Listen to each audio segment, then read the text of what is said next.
அரசாங்க செலவினங்களை மேம்படுத்த நிதி அமைச்சு விடுத்துள்ள வழிகாட்டுதலின்படி உள்நாட்டு வணிகம் வாழ்க்கை செலவின அமைச்சு தனது செயல்பாட்டு செலவுகளை குறைக்க திட்டமிட்டுள்ளதாக அதன் துணை அமைச்சர் டத்தோ டாக்டர் ஃபவுசியா சாலே தெரிவித்துள்ளார்.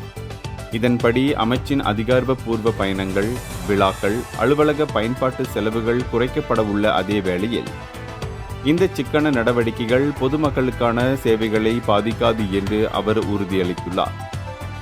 குறிப்பாக சந்தை விலை கண்காணிப்பு மற்றும் அமலாக்க பணிகள் எவ்வித தொய்வுமின்றி தொடரும் என்றும், மக்களின் நலனை பாதுகாப்பதிலும் வாழ்க்கை செலவின பிரச்சினைகளை களைவதிலும் அமைச்சு தொடர்ந்து உறுதியுடன் செயல்படும் என்றும் அவர் சுட்டிக்காட்டினார்.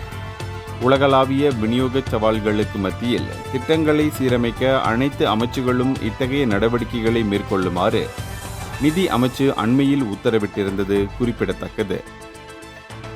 இந்தியர்களின் இதய குரல் மக்களோசை.